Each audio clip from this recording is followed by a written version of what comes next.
بسم الله.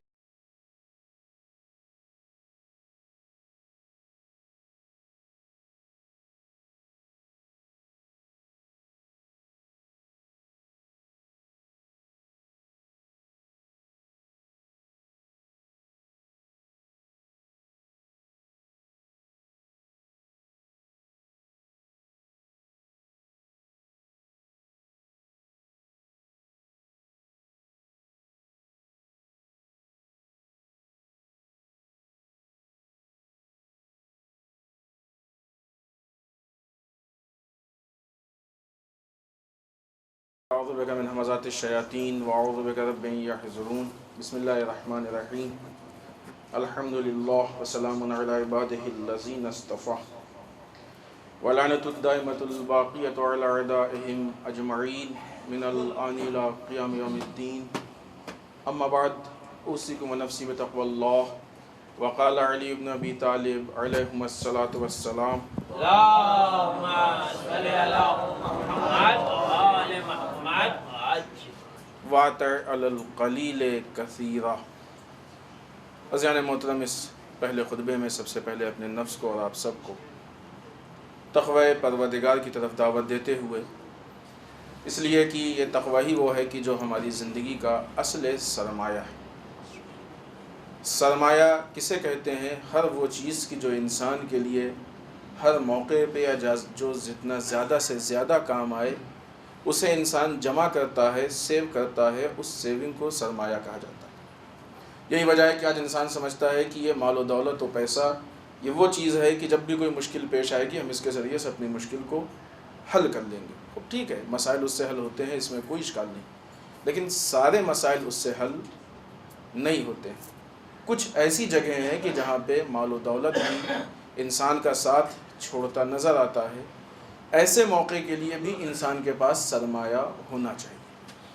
اس سرمایہ کا نام ہے انسان کا تقوی. اس سرمایہ کا نام ہے انسان کا عمل. اس سرمایہ کا نام ہے انسان کی کردار سازی. اگر انسان کردار سازی کر رہا ہے تو یہ کردار سازی کا سرمایہ وہ سرمایہ ہے کہ جو انسان کے موقع پہ کام. بعض اوقات جو چیز عمل کا اچھے عمل کا تقاضا ہوتی ہے اس کو انجام دینے میں انسان کو مشکل پیش آتی ہے. کبھی انسان کو اس کا ایگو مانے ہوتا ہے، ارے ہم کیسے اس کی بات سن لیں، ارے ہم کیسے اس کے سامنے چپ ہو جائیں.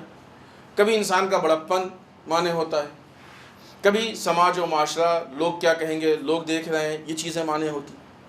لیکن یقین مانے کہ اگر اس برداشت کرنے کی بنیاد پہ ظاہراً اس کو کوئی نقصان محسوس بھی ہو رہا ہے کہ در واقع وہ نقصان نہیں، اگر ہو بھی رہا ہے تو یہ کم ہے بنسبت اس فائدے کے کہ جو اس اچھے فعل کی بنیاد پہ اس کو دنیا و آخرت میں خداوند متعال دینے والا ہے. وہ فائدہ یقیناً زیادہ ہے بنسبت اس نقصان کے کہ جو کہ واقعاً نقصان نہیں ہے. انسان کو لگتا ہے نقصان لیکن در واقع ہوتا نہیں ہے.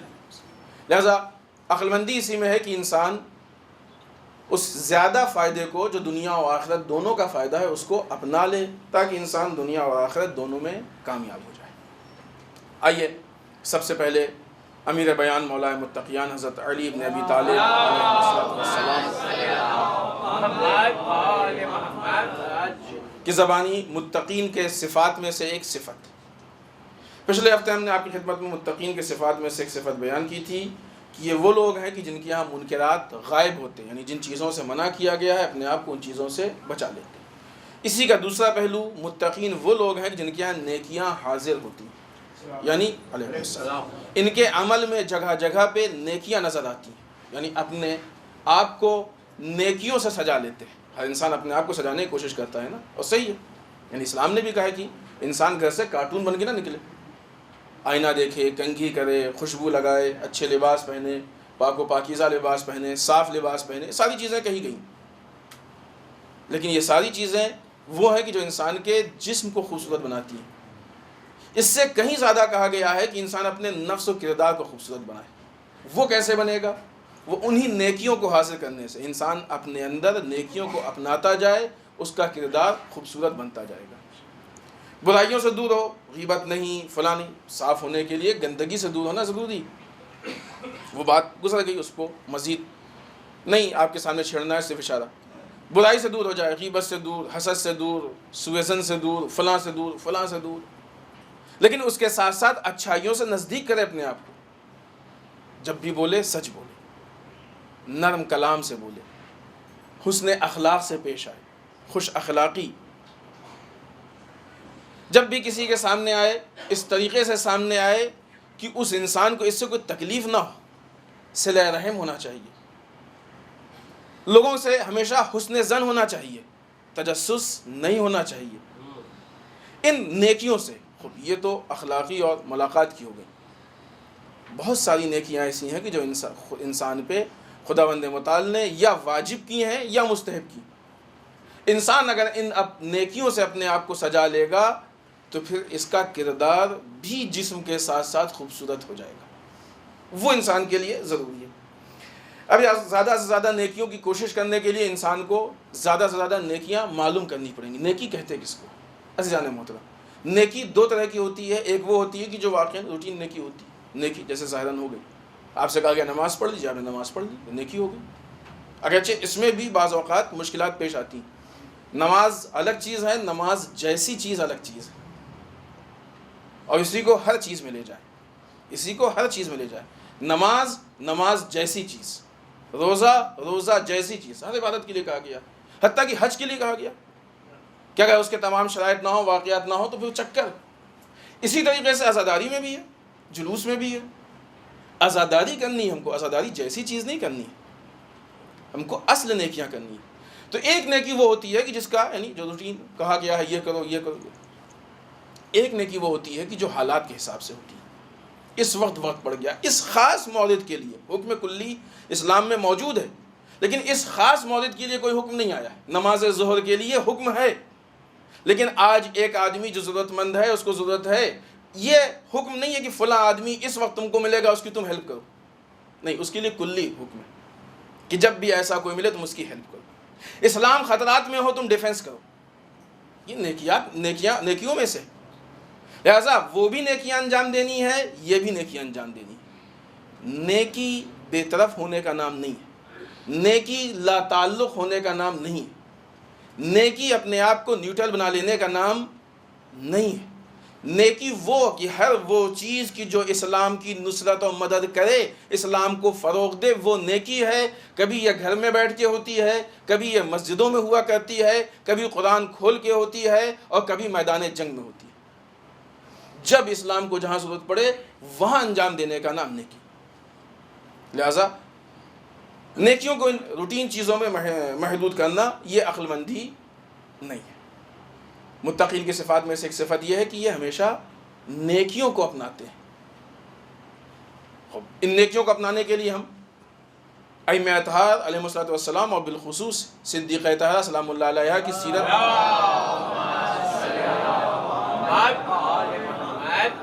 کو دیکھیں کہ ان لوگوں نے کس طریقے سے نیکیوں کا انجام دیا. کیونکہ یہ وہ لوگ ہیں کہ جن کی زندگی نیکیوں سے خالی نہیں ہے. جو کچھ کیا سب نیکی ہے، جو کیا وہ تقویٰ. یہ معیار تقویٰ، یہ معیار نیکی. لہذا دیکھیں کہ انہوں نے اپنی زندگی میں کیا انجام دیا. جو انجام دیا وہی ہمارے لیے نیکی ہے. اب کیوں انجام دیا؟ جس لیے انجام دیا اس لیے انجام دینا ہماری ڈیوٹی اور ذمہ داری.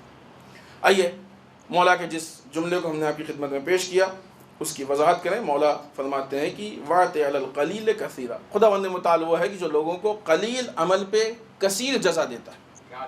اگر آپ کو یاد ہوتی ہے وہ جملہ ہے کہ جو مستقل کئی ہفتوں سے آپ کے سامنے اس پہ گفتگو ہو رہی ہے کہ ایک شخص جو شامی ہے اس نے شام کے طرف کے سفر کے متعلق مولا سے سوال کیا تھا کہ ہمارا یہ سفر کیا قدر و قضاء خداوند متعال کے مطابق ہے. یعنی وہ چیز کی جب انسان جو کام کرتا ہے وہ انسان کو اختیار نہیں ہوتا بلکہ انسان مجبور ہوتا ہے. اس چیز پر تفصیل سے ہم نے قضاء و قدر کی تفصیل آپ کی خدمت میں پیش کی تھی، اس سے متعلق آیات بھی پیش کی تھیں.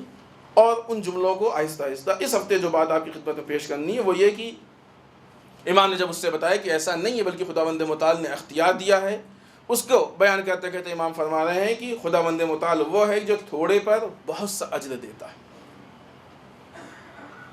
اجر پروردگار اتنا عظیم ہوتا ہے کہ انسان محسوس کر ہی نہیں سکتا. در واقع حقیقت امر یہ ہے کہ اجر پروردگار خلوص اور نیت پہ ہوتا ہے. کثرت عمل اس کے لیے بنیاد نہیں ہے. اسی لیے بعض اوقات ایک ضربت ثقلین کی عبادت سے افضل ہو جائے گا. کیوں؟ اس لیے کہ کوالٹی پائی جا رہی ہے، نیت خلوص دیکھا جا رہا ہے. اور اسی لیے کہا بھی جاتا ہے کہ ہو سکتا ہے کسی کا ایک سجدہ کسی دوسرے کی پوری عبادتوں پہ بھاری ہو. یہ دیکھنا ہماری ذمہ داری ہے. کچھ جگہ ہیں کہ جہاں پہ خداوند متعال نے بتایا ہے کہ یہاں پہ مثلا زیادہ اجر. مثلا ایک آدمی نماز اپنے گھر میں پڑھ رہا ہے، ایک آدمی گھر کے مقابلے میں مسجد میں آ گیا نماز پڑھنا. اب آپ جا کے روایتوں کو دیکھیے، رسالہ عملیہ میں لکھا ہے کہ مسجد الحرام میں کتنا ثواب، مسجد نبوی میں. کتنے بدبخت ہیں بعض بیچارے کہ جو وہاں جانے کے بعد بھی مسجد الحرام مسجد نبوی میں نماز نہیں پڑھتے ہیں، اپنے ہوٹلوں میں نماز پڑھتے ہیں. خدا ان کی ہدایت کرے. مسجد الحرام میں اتنا ثواب، مسجد نبوی میں اتنا ثواب، مسجد کوفہ میں اتنا ثواب، حرم امام حسین میں اتنا ثواب، ائمہ کے حرم میں اتنا ثواب، جمعہ مسجد میں اتنا ثواب، محلے کی مسجد میں اتنا ثواب، بازار کی مسجد میں اتنا ثواب. پوری تفصیلات موجود ہیں، مسائل میں موجود ہیں. اب دیکھیے کتنے بیچارے بدبخت ہیں کہ جو مسجد کو چھوڑ کے گھر میں پڑھ رہے ہیں. پھر اس کا کہا گیا کہ نہیں، جماعت سے پڑھیں گے تو اتنا ثواب. عمل وہی ہے، وہی نماز 3 رکعت مغرب کی، 4 رکعت عشاء کی، 4 ظہر، 4 عصر. آپ نے گھر پہ پڑھی کچھ اور ثواب، مسجد پہنچ گئے کچھ اور ثواب، جماعت میں شریک ہو گئے کچھ اور ثواب، جماعت میں 2 لوگ ہو گئے ثواب بڑھ گیا، 3 ہو گئے اور 4 اور 10 ہو گئے اور 10 سے زیادہ ہو گئے بے حساب.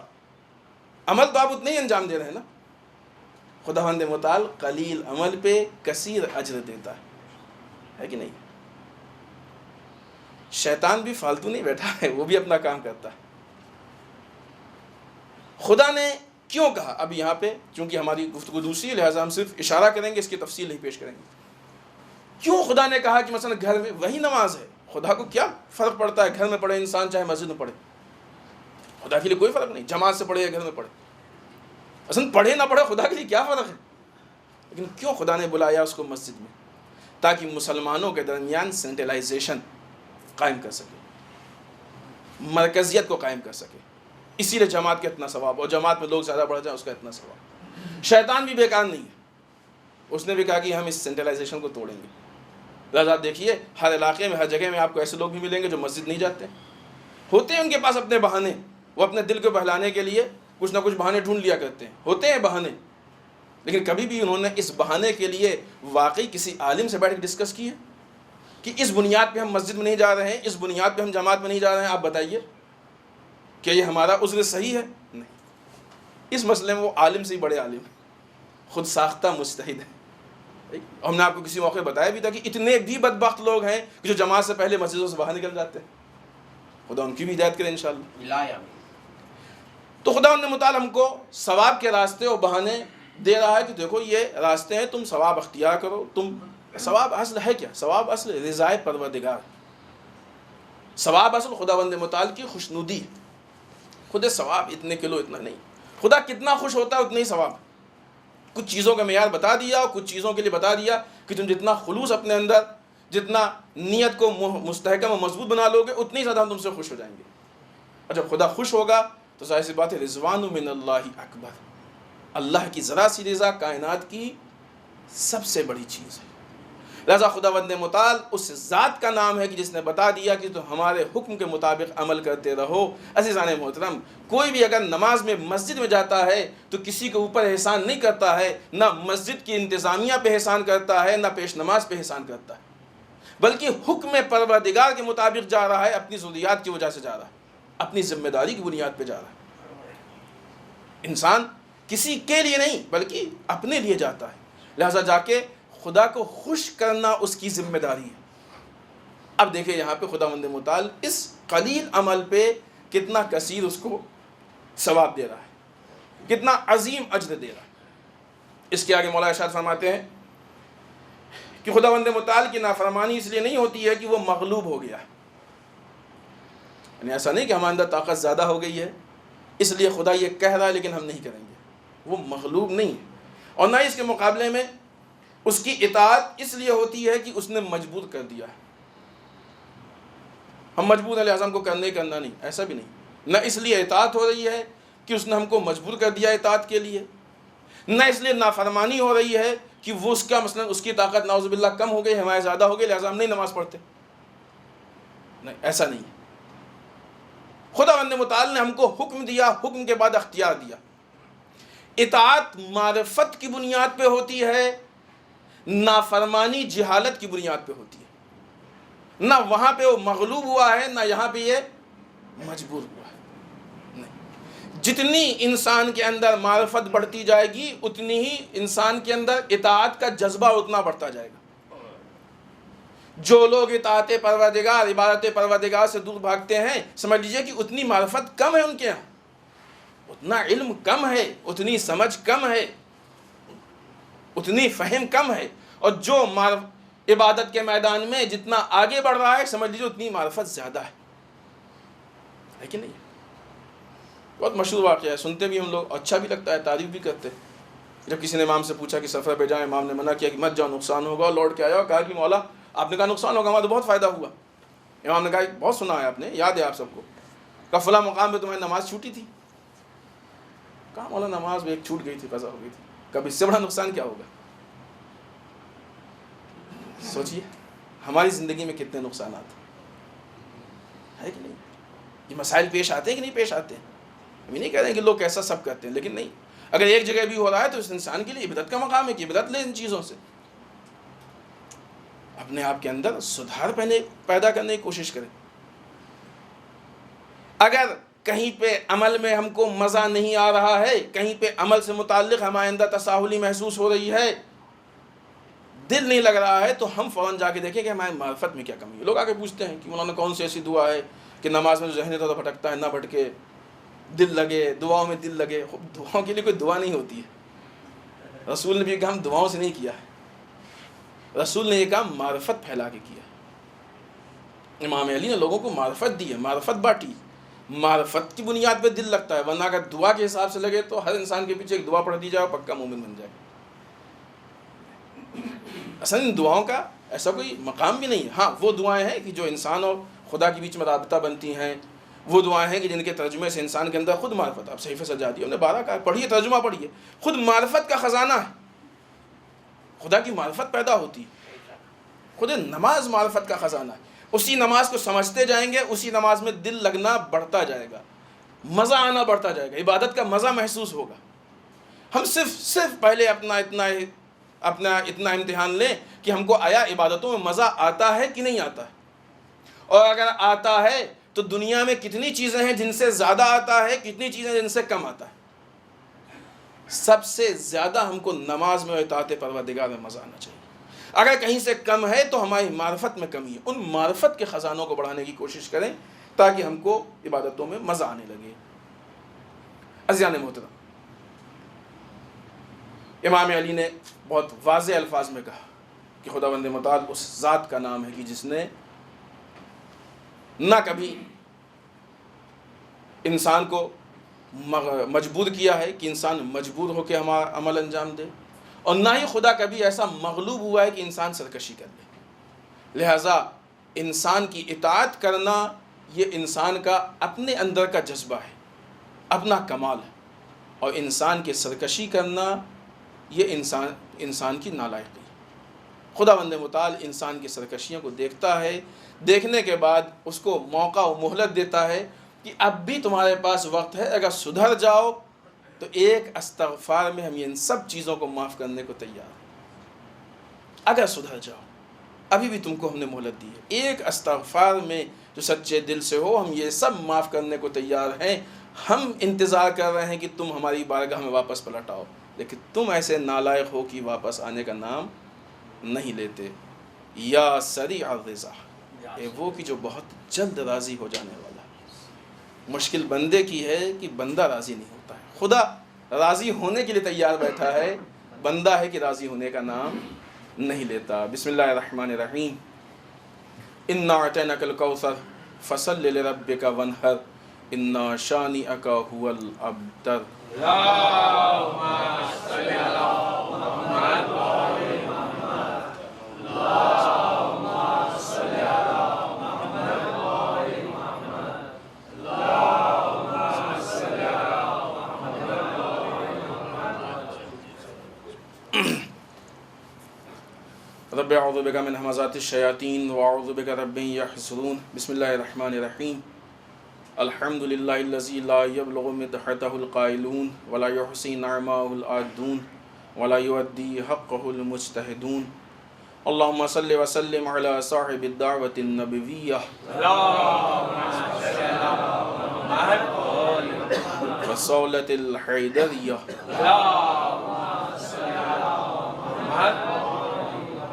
والعصمة فاطمیہ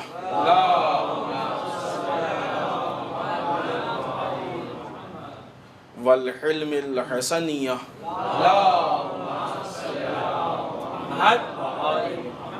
والشجاعة الحسینیہ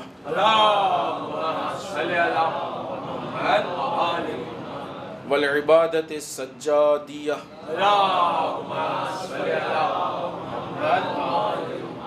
والآثار الباقریہ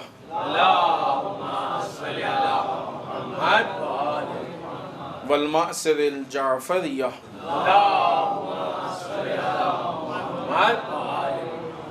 والعلوم الکاظمیہ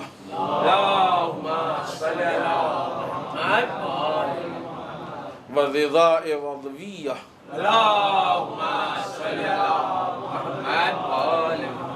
والجود التقویہ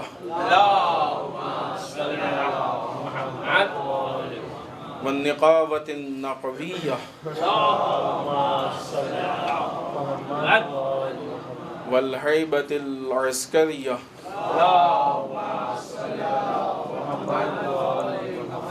والغیبة الہیہ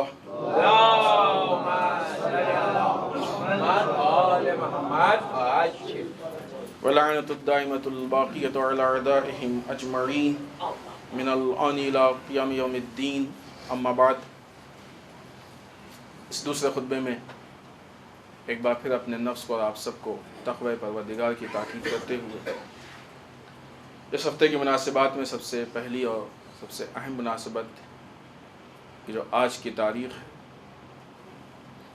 بعثت الرسول صدیقہ طاہرہ حضرت فاطمہ الزہرا سلام اللہ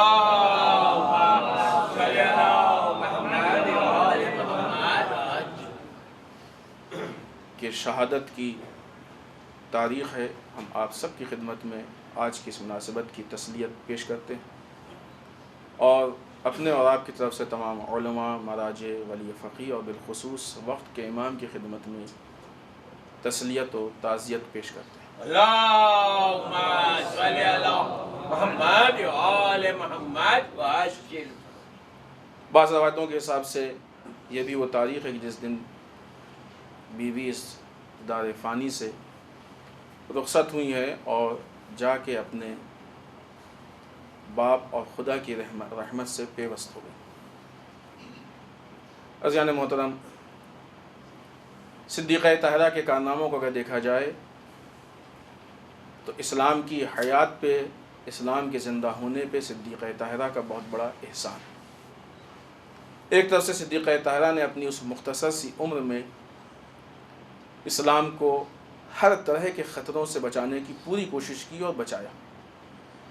دوسری طرف سے اپنی پوری نسل کو اسلام کے تحفظ کے لیے اسلام کے حوالے کر دیا.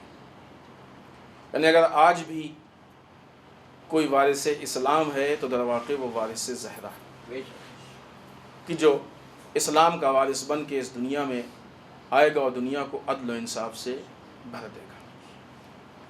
عزیزوں، ہم نے اس سے پہلے بارہا کہا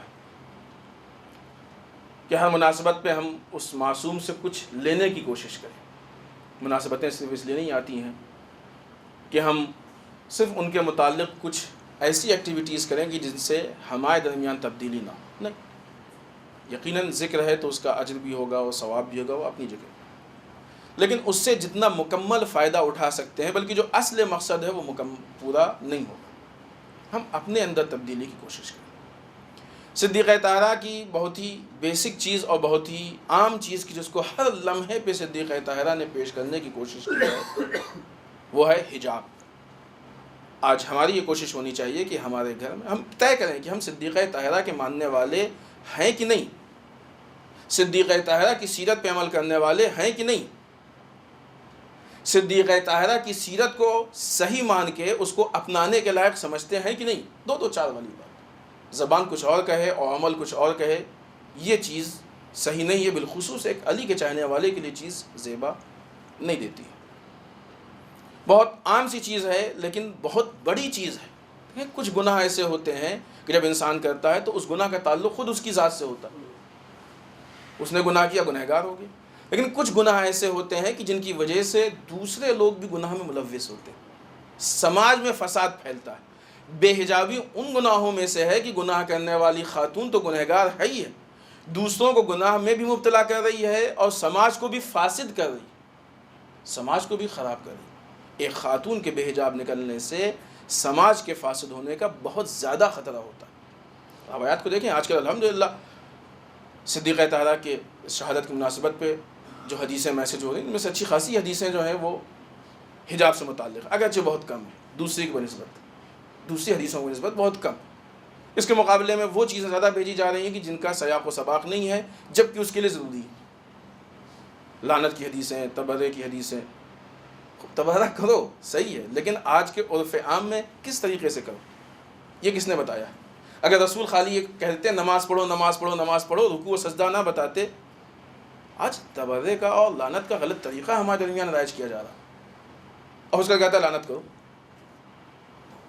شاید یہاں پہ جو زیارت عاشورہ پہ ہر مہینے سلسلہ چل رہا ہے، اس میں بتایا کہ زیارت عاشورہ میں دیکھیے لعنت کا طریقہ لکھا ہوا ہے۔ ائمہ نے بتایا کہ لعنت کس پہ کریں، کیسے کریں، کہاں کریں، کب نام لے کے کب کیسے نہ کریں۔ صدیقہ طاہرہ اس ذات کا نام ہے جس نے کہا کہ ہماری امامت لوگوں کو افتراق سے بچاتی ہے۔ صدیقہ طاہرہ نے لوگوں کو ایک پلیٹ فارم پہ جمع کیا ہے، اتنے سارے مظالم کے باوجود بھی یہ نہیں ہونے دیا ہے کہ امت کو الگ کر لیں ان ظالموں سے اور کہہ دیں ان کا اسلام سے کوئی تعلق نہیں۔ ہوا نہیں ہوا۔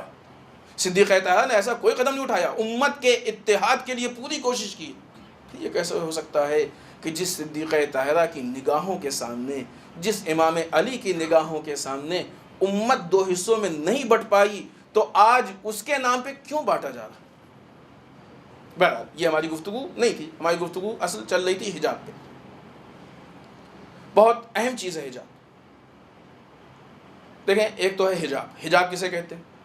ایک خاتون اپنے جسم کو، کہ جو بھی جسم میں اس کے ساخت ہے، جسم کی فیگرز ہیں، وہ نامحرم پہ کی اس کی نگاہ نہ پڑے، یہ حجاب ہے کہ اپنے آپ کو نامحرم سے چھپا لے۔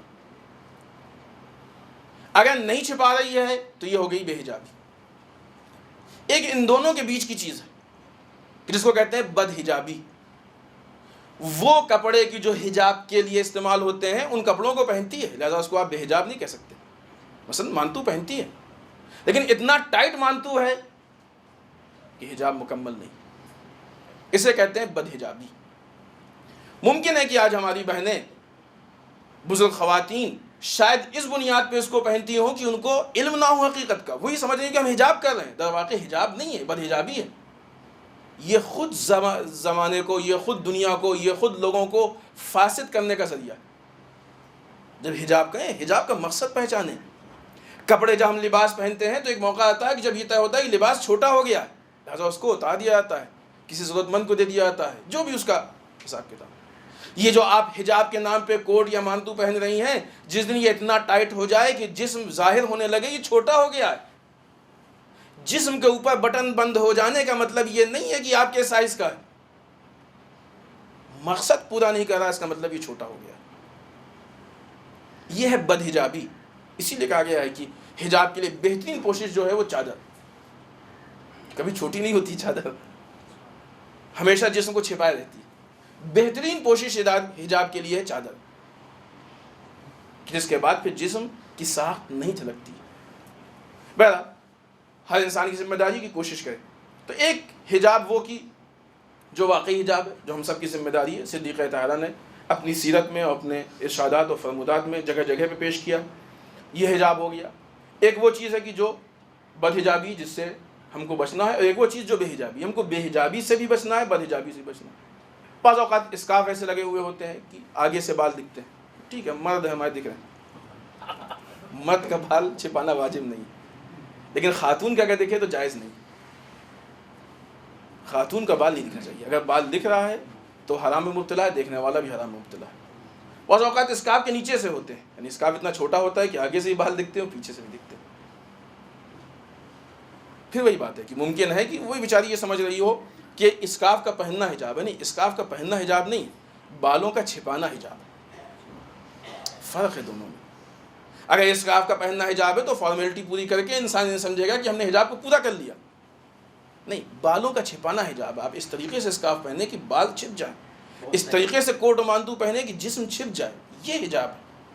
آپ جا کے حجاب کی مقدار دیکھیں کہ کتنا ہاتھ چھپانا ہے، کتنا پیر چھپانا ہے، کتنا چہرہ چھپانا ہے، کس حالت میں چھپانا ہے. چہرہ بھی جو کھولتے ہیں وہ میک اپ کے بعد کھولنے کی اجازت نہیں ہے. چہرہ بھی جو کھلتا ہے وہ ایسے جگہوں پہ کہ جہاں پہ خطرہ ہو فساد کا، وہاں کھولنے کی اجازت نہیں ہے. فقہی مسائل پورے اس سلسلے میں موجود ہے، شرعی مسائل.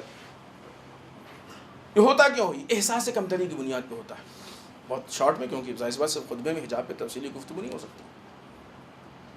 ہم لوگ مغربی کلچر سے اتنا زیادہ متاثر ہو گئے ہیں، امپریس ہو گئے ہیں کہ چاہتے نہ چاہتے ہوئے بھی اس کو اپناتے ہیں. بے حجابی ہمارا کلچر نہیں ہے، نہ ملک کے حساب سے ہمارا کلچر ہے، نہ مذہب کے حساب سے ہمارا کلچر ہے. ہمارے مذہب میں بھی حجاب ہے، ہمارے ملک میں بھی حجاب ہے. تعجب یہ ہے کہ اس ملک میں بے حجابی کی بات کیوں ہو رہی ہے؟ کیونکہ اس کی تاریخ میں بے حجابی نہیں، اس کی تاریخ میں حجاب کس شکل میں ہو اس سے بحث نہیں، لیکن ہے حجاب. اکثر مذاہب میں حجاب. بے حجابی کیوں ہوتی ہے؟ مغرب کی نقل میں ان کی کو ہم یہ سمجھتے ہیں کہ وہ بڑے ہیں. یہ سب سے بڑی ہماری غلط فہمی ہے. ہم یہ غیر پرستی ہے ہماری. ہم یہ سمجھتے ہیں کہ وہ بڑے ہیں، وہ جیسا کریں گے وہ پڑھے لکھے لوگ کرتے ہیں، پھر ہم ان کی نقل کرتے ہیں. انسان نقل سے پڑھا لکھا نہیں ہوتا ہے، انسان پڑھ کے پڑھا لکھا ہوتا ہے. یہ ہماری احساس کمتری. ایک بہت اچھی بات شہید مرزا مطہری نے لکھی ہے. انٹرنیشنل لیول پہ ایک فلم ساز ہیتشکون ہے. ان کا کہنا ہے کہ مشرقی عورت، مغرب و مشرق ہے، ایسٹ و ویسٹ. مغرب کو کہتے ہیں ویسٹ اور ایسٹ مشرق کو. مشرقی عورت کی جاذبیت بذات خود بہت زیادہ ہے. جاذبیت سمجھتے ہیں؟ کشش. اس کی خود اپنے میں بے انتہا کشش، جاذبیت موجود ہے اس کے اندر، اور اس جاذبیت سے اس کو بہت قوت و طاقت بھی ملتی ہے. خود یہ جاذبیت اس کو طاقت سے نوازتی ہے، قوت سے نوازتی ہے. کہنے والی خود مغربی ہے.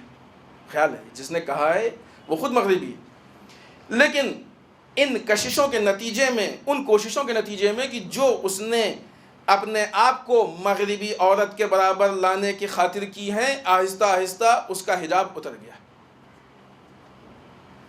مشرقی عورت کی جس کے اندر خود کشش پائی جا رہی ہے، اس نے اپنے آپ کو مغربی عورت کے برابر لانے کے لیے جو کوشش کی ہے، ان کوششوں میں آہستہ آہستہ اس کا حجاب اتر گیا ہے. اور حجاب کے خاتمے کے ساتھ ساتھ اس کی کشش، جو اس کے اندر جاذبیت ہے، وہ آہستہ آہستہ کم ہو گئی ہے یا ختم ہو گئی ہے. اور حقیقت یہی ہے، حقیقت حال یہی. چھوڑ دیں مغرب کی نقل کرنا. اچھے لوگ نہیں ہیں، نہ ان کا سسٹم اچھا ہے، نہ ان کا نظام. وہ خود اپنے اس کلچر سے تھک چکے ہیں.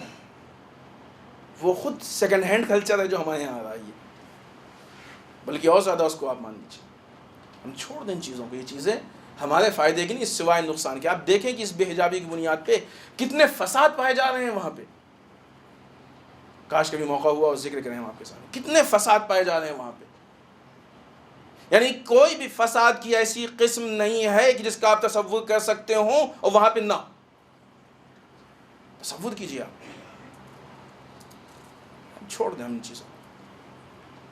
حجاب کا تعلق صرف عورت سے نہیں ہے، حجاب کا تعلق مرد سے بھی ہے. اگر مرد شریک نہ ہو تو عورت بے حجاب نہیں ہو سکتی. اگر مرد شریک نہ ہو تو عورت بد حجاب نہیں ہو سکتی. عورت کی بے حجابی کے لیے عورت کے ساتھ ساتھ مرد کو بھی بے حیا بننا پڑتا ہے. اگر کسی گھر کی خاتون بے حجاب ہے، فرض معذرت سخت ہے لیکن حقیقت، حکم اسلامی کیا کریں، ہم نہیں کہہ رہے. اگر کسی گھر کی خاتون بے حجاب دکھتی ہے تو سمجھ لیجئے کہ اس گھر کے مرد بے حیا. ورنہ کیسے وہ اجازت دیتے ہیں کہ ہمارے گھر کی خاتون بے حجاب نکل سکے. اور ہم زمانے کے اوپر پیر پہ پیر رکھنے میں کیوں ماہر. نظام اسلام کو دیکھیں. اسلام کا سسٹم وہ ہے کہ جو کائنات کو اچھا بنانے والا ہے، بہتری کی طرف لے کے جانے والا ہے. ایک بات اور بات آئی تو یورپ کے نقل میں تو ایک چیز اور پیش کر دیں جو ہمارے جوانوں سے متعلق ہے. خوب انشاءاللہ ہماری بہنیں اور ہماری خواتین کوشش کریں گی کہ وہ بہتر سے بہتر حجاب کریں اور تاکہ اس حجاب کا تحفظ کر سکیں. قانونی حساب سے مشکلات پیدا ہو رہے ہیں. آپ دیکھیں کہ آج سرکاری ڈاکومنٹس میں خواتین کے لیے کان کا کھول کے فوٹو کھنچانا ضروری ہو گیا. اب یہ چیزیں بڑھیں گی. کتنے اسکولوں میں باتیں ہم نے آپ کے سامنے مستقل کئی جگہوں کئی مرتبہ خطبوں میں پیش کی ہیں.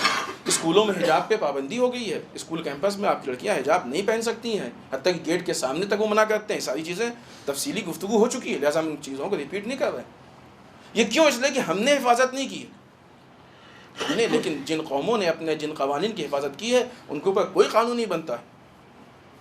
آج ایک مسلمان, ہم نے یہ چیز کہی آپ کے سامنے, آج ایک مسلمان جب پولیس اور پی ایس سی میں اور ملٹری میں جاتا ہے تو اس سے داڑھی مڑنے کا تقاضا کیا جاتا ہے. اگر داڑھی رکھنا ہو تو اس کو پرمیشن لینا ہوتا ہے, لیکن سردار سے تقاضا نہیں ہوتا. کیوں؟ اس لیے کہ انہوں نے اس اپنے مذہبی حکم کی حفاظت کی ہے. ہم نے نہیں کی ہے, لہٰذا ہم کو یہ مشکل پیش آئی. ہم حفاظت کریں تاکہ مشکلات پیش نہ آئیں. آئیے جو اگلی بات ہم پیش کرنا چاہ رہے تھے آپ کی خدمت میں, بہت سی ایسی چیزیں ہیں کہ جو مغرب کی نقل میں ہمارے یہاں رائج ہوتی جا رہی ہیں, اور سب سے زیادہ افسوس تب ہوتا ہے کہ جب اس چیز کا تعلق مذہب سے پیدا کیا جانے لگتا ہے. اور سامنے کی چیز ہے, بعض اوقات ہمارے جوان لڑکے کان میں بالیاں پہنے نظر آتے ہیں. یہ عورتوں کی چیز ہے, آپ اپنی مردانگی کو باقی رکھیں. آئیے ہم آپ کے سامنے ایک مسئلہ پیش کرتے ہیں. آیت اللہ سیستانی جدید مسائل مسئلہ نمبر 478 478. یہ سوال کیا گیا ہے آغا سیستانی سے. یورپ میں ایسے فیشن کا رواج ہے. اس مسئلے سے بھی واضح ہو رہا ہے کہ یہ کہاں سے آیا ہے. اسلام سے نہیں آیا, رسول نے نہیں دیا اس کو, کسی امام نے نہیں دیا. مستحب بھی نہیں ہے اسلام میں, مباح بھی نہیں ہے, بلکہ اس فتوے کے بعد مکروہ بھی نہیں ہے, جائز نہیں ہے. بلکہ اگر سیستانی سوال ہوا کہ یورپ میں ایسے فیشن کا رواج ہو رہا ہے کہ جس میں مرد ایک یا دونوں کانوں میں زنانہ بالیاں پہنتے ہیں, کیا یہ جائز ہے؟ ایک کان میں یا دونوں کانوں میں بالیاں پہنتے ہیں زنانہ, کیا یہ جائز ہے؟ جواب, اگر سونے کی ہو تو جائز نہیں, بلکہ بطور احتیاط ہر صورت میں جائز نہیں. جدید مسائل مسئلہ نمبر 478 478. بعض اوقات بعض ہمارے جوان دلیل دیتے ہیں کہ نہیں یہ ایسی چیز ہے, پھر وہ منت ہے. جب جائز نہیں تو منت نہیں ہو سکتی. پھر جب لوگ ہم سے پوچھتے ہیں کیا ہے تو ہم ان کو بتاتے ہیں تو یہ بہانہ بن جاتا ہے اسلام کے پھیلانے کا. اسلام کے پھیلانے کے لیے جو بہانے ہیں وہی کافی ہیں. آپ خالی وقت پہ نماز پڑھتے رہیں, بہترین بہانہ اسلام کے پھیلانے کا. آپ اسلام کے قوانین پر عمل کیجیے. عزیزان محترم, اسلام بالیوں سے نہیں پھیلتا ہے, اسلام معرف سے پھیلتا ہے. معرف اسلامی پیش کیجیے, اسلام پھیلے گا. مشہور واقعہ ایسے اشارہ کریں گے کہ جب رسول اکرم صلی اللہ علیہ وسلم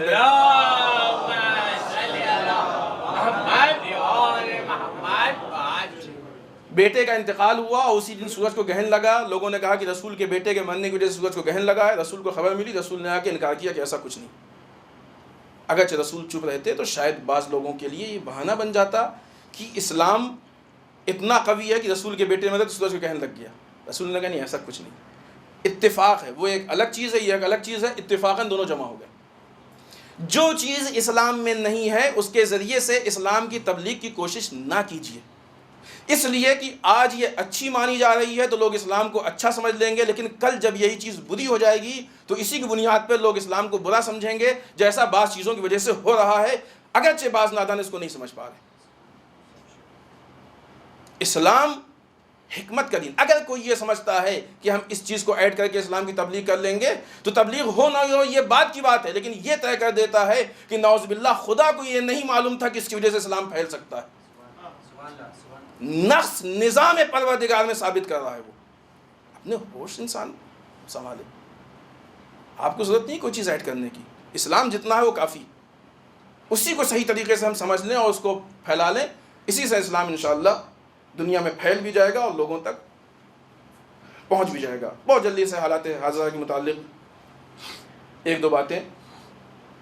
اسرائیل نے ایک بار پھر آدھی رات کے بعد غزہ پہ حملہ کیا اور 7 حملوں میں تقریباً 18 موشک اس نے مارے. یہ کھیت, کارخانے, دکانیں, مکانات, ان چیزوں کو اس نے ٹارگٹ کیا, جس کی وجہ سے کافی وہاں پہ نقصان اور بربادی ہوئی. دوسری چیز کہ میانمار کے حالات ایک ویسے ہی بلکہ کیوں کہا جائے کہ اچھے ہی کب ہوئے. وہاں پہ مسلمانوں کا ظلم کا سلسلہ مسلمانوں پہ جاری ہے. راخین صوبہ کہ جہاں پہ اس وقت مسلمان ہیں اور جمع ہیں، پانی کی کمی ہے. آنے والے وقت میں ہو سکتا ہے کہ ان کو پانی کی زیادہ دقت محسوس ہو، اگرچہ ابھی بھی ہے دقت، پانی کی مشکلات ہیں. ڈاکٹروں کی جو انٹرنیشنل تنظیمیں ہیں کہ جو کہ جا کے وہاں پہ لوگوں کو ان کو نہیں جانے دیا جا رہا، ان پہ پابندی لگائی گئی ہے. جو باہر سے امداد آ رہی ہیں ان امداد پہ پابندی لگا رہی ہے، ان کو نہیں پہنچنے دیا جا رہا. اور دوسری طرف سے جو مظالم ہیں وہ اپنی جگہ پہ ہیں. عزیزان محترم، وہ نظام کہ جس کے لیے قرآن کہہ رہا ہے کہ یہ غالب آنے والا نظام ہے، کیا وجہ ہے کہ مسلمان مغلوب ہو رہا ہے؟ یہ ایک سوال ہے، انشاءاللہ ہم سب غور کریں.